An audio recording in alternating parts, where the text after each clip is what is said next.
এক সময় মুকুল রায় খুবই চর্চিত ছিলেন পশ্চিমবাংলার রাজনীতিতে, কন্ট্রিবিউশনও আছে।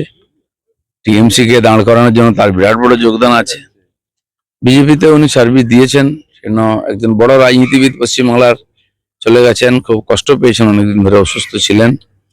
তো তার আত্মার সদ্গতি হোক, পরিবারের লোক শান্তি পান আর মনোবল ফিরে পান, এইটুকু হয়। শ্রদ্ধা জানাই তাকে, আর কি বলবো। 26-এর ভোট বৈতরণী পার করতে মহিলা মুখ্যমন্ত্রীর রাজ্যে এবার মহিলা ভোট লক্ষ্য করছেন বিজেপি এবং তৃণমূলের দেখানো পথেই কি সারা ভারতবর্ষের মহিলারা বেশিরভাগ ভোট বিজেপিকেই দেন, কারণ বিজেপিকে সবাই বিশ্বাস করে। পশ্চিমবাংলায় মহিলাদেরকে বিভিন্ন রকম প্রলোভন দিয়ে করে তার ভোট নেওয়ার চেষ্টা করেছেন মমতা ব্যানার্জি, এবং সবচেয়ে বেশি বাংলায় মহিলারা অসুরক্ষিত, এটাও প্রমাণিত হয়ে গেছে। সেজন্য টাকা তো সব সরকারি সবাই দেয়, নিতাপত্তি নেই। ভোট দিন, ভবিষ্যতের কথা ভেবে। সুপ্রিম কোর্টের নির্দেশ মতো আজ থেকে বিচার বিভাগের তদারকিতে শুরু হচ্ছে এসআইআর এর কাজ। পশ্চিমবঙ্গ এমন একটা রাজ্য যেখানে সরকার কোনো সিদ্ধান্ত নেয় না বা সব সিদ্ধান্তের বিরোধিতা হয়। সবচেয়ে বেশি মানুষ সরকারি সিদ্ধান্তের বিরুদ্ধে কোর্টে যান। এটাও রাজ্য সরকারের অসহযোগিতায় এরকম লম্বা হয়েছে, কমপ্লিকেটেড হয়েছে। সেই জন্য আদালত হস্তক্ষেপ করেছেন, তাহলে তো শেষই হবে না। আর মমতা ব্যানার্জির একটা কালচারই হয়ে গেছে, তার সরকার ডিসিশন নেবে না, এখানকার মানুষ বাধ্য হয়ে কোর্টে যাবে। আর এখানকার পশ্চিমবাংলার সম্পর্কিত সমস্ত বিষয় কোর্টে গিয়ে সমাধান হয়, আর এসআইআর ক্ষেত্রেও তাই হয়েছে। নির্বাচন কমিশনের সঙ্গে পুলিশের বৈঠক, কেন্দ্রীয় বাহিনী নিয়ে 1 মার্চ রাজ্যে আসছে কেন্দ্রীয় বাহিনী। ভোটের আগে কেন্দ্রীয় বাহিনীর ব্যবহার ও ভূমিকা নিয়ে বিরোধী এবং শাসক দলের অতীতেও অভিযোগ। সব সময় কেন্দ্রীয় বাহিনী সেনার বিরোধিতা করে এসেছেন মমতা ব্যানার্জি, দেখলেই তাদের ভয় হয়। যেমন পাকিস্তান বাংলাদেশের লোকেরা ভয় পায় ভারতের সেনাকে, সেরকম।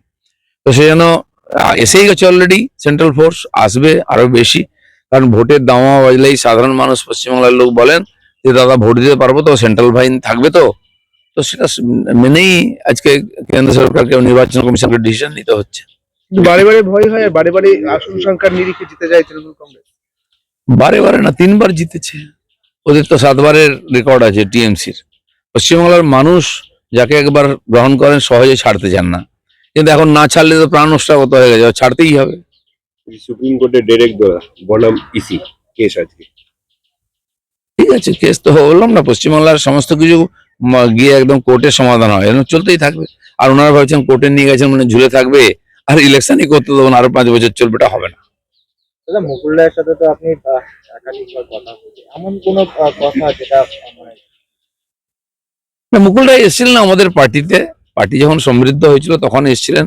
তার যোগদান আছে পার্টির যে ফলাফলেতে, তার মতো অভিজ্ঞ নেতাকে আমরা পেয়েছিলাম, কিন্তু আবার তিনি সরকার হওয়ার আগেই চলে গেলেন।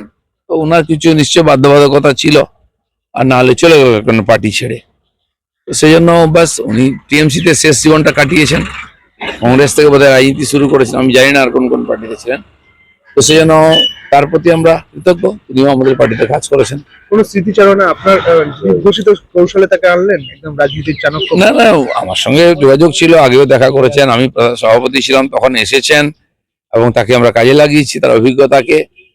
আর আমার কোনো সমস্যা হয়নি ওনাকে নিয়ে, আমরা তাকে সহযোগী হিসাবে, উপদেষ্টা হিসেবে কাজে লাগিয়েছি আমাদের সঙ্গে। শেষ মুহূর্তে দেখতে যাবেন? দেখা যাক, সব তো শেষ হয়ে গেছে, আর কি আছে।